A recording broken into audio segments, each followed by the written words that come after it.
आज मैं जो आपको बताने वाला हूँ, जो वजीफ़ा बताने वाला हूँ ये दान दर्द के हवाले से है। लिहाजा आपने दान दर्द के लिए ये अमल करना है।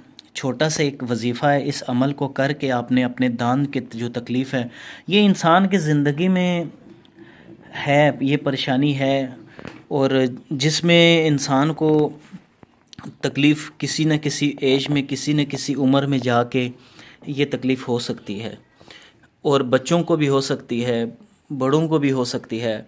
लिहाजा इस अमल को बखूबी आप बड़े गौर से सुनिए और इस अमल को करिए। घर में बच्चों के दान में दर्द हो और या बड़ों के दान में दर्द हो तो, या ख़ुद के दान में दर्द हो तो, ये अमल छोटा सा है, इसको कर लिया करें तो आपकी वो तकलीफ़ जो है वो दूर हो जाएगी। और दूसरे नंबर पे मैं आपको ये बता दूं, इस वीडियो को लाइक और शेयर कर दिया करें। ये जितने दूसरे मुसलमान भाइयों को ये इसका पैगाम पहुंचेगा, लोग आपके लिए सदका जारिया होगा। और मुझे इसके बदले में कोई किसी से कुछ भी नहीं चाहिए, ये बस आप लोगों की मोहब्बत चाहिए। कमेंट बॉक्स में एक अच्छे अल्फाज में मुझे याद कर लें और वीडियो को लाइक भी कर दिया करें, ठीक है। वीडियो को लाइक करने से हौसला अफजाई हो जाएगी आप भाइयों की। थैंक्स के लिए बस एक लाइक कर दिया करें। बाकी आपको मैं आज का अमल बताता हूँ कि कैसे आपने करना है। आपको मैंने बता दिया, एक नमक लेना है, और नमक, ये आपने नमक लिया, ठीक है। इस नमक के ऊपर आपने दम करना है, ठीक है।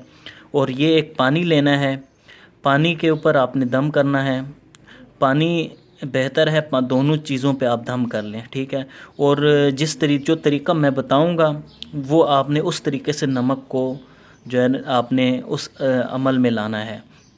तो सबसे पहले मैं आपको बता दूं, इसके लिए आप जिस बंदे को ज़हरी बात है, जब दान में तकलीफ़ हो, मसला मसाइल हो, तो वो ज़हरी बात है, उसको बहुत तकलीफ़ होती है, बेचैन रहता है, खाने पीने में तकलीफ़ होती है, तबीयत ख़राब हो जाती है, सही से खा नहीं सकता, बात नहीं कर सकता, और वो तकलीफ़ से दो चार हो जाता है। तो ये तकलीफ़ एक हमें बज़ाहिर छोटी तकलीफ़ लगती है, लेकिन है बड़ी तकलीफ़। लिहाजा कोशिश करें इस तकलीफ़ को दूर करने के लिए ये अमल ज़रूर करें। और बाकी इंशाल्लाह मैं आपको तरीका बताता हूँ। सबसे पहले आपने क्या करना है, तो सबसे पहले आपने सूरह कुरैश, जो कि कुरान के आखिरी सूरतों में, कुरान पाक के आखिरी सूरतों में से एक सूरत है, इस सूरत को आपने पढ़ना है। तो ये सबसे आखिर में आप आएंगे तो ये आप देख सकते हैं सूरह कुरैश, ठीक है।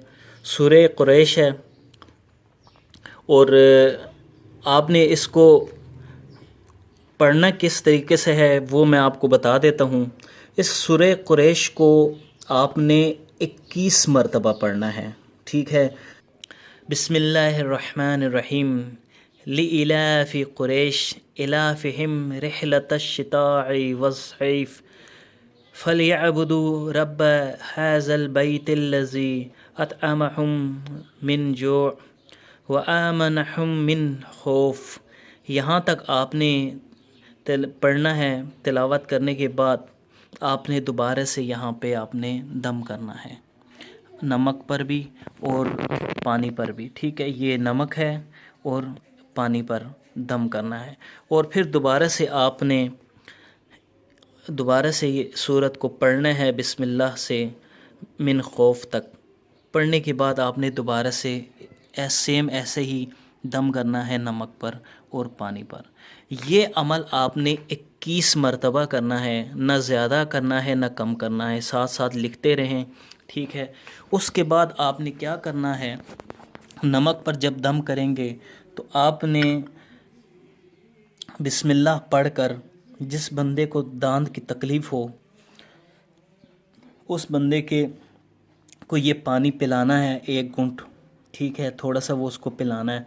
उसके बाद चुटकी भर आप ये नमक लेकर, ठीक है, ये नमक लेंगे।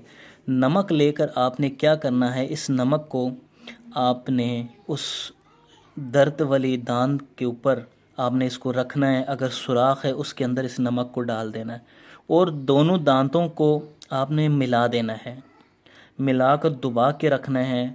उसके बाद अल्लाह रब्बुल इज़्ज़त के हुक्म से, अल्लाह रब्बुल इज़्ज़त ने चाहा उसी टाइम आप देख सकेंगे। आप मुझसे लाजमी कमेंट बॉक्स में आएंगे मैसेज करने के लिए, आपकी तकलीफ़ उसी टाइम ख़त्म हो जाएगी इंशाअल्लाह अल्लाह रब्बुल के हुक्म से। और उसके बाद आप जब ये चीज़ करेंगे, करने के बाद जो है ना, आप ये चीज़ आप ख़ुद महसूस करेंगे, तकलीफ़ दूर होती है। तो दुआओं में याद रखिएगा और वीडियो को आगे भी शेयर कर दिएगा। बहुत बहुत शुक्रिया आप लोगों का। मुझे आप लोगों से कोई चीज़ नहीं लेनी, कोई गर्ज़ नहीं है माँ सिवाय मोहब्बत के, जो आपने लाइक की सूरत में करना है और वीडियो को शेयर भी करना है। बहुत शुक्रिया आप लोगों का। खुश रहें। अल्लाह हाफ़िज़।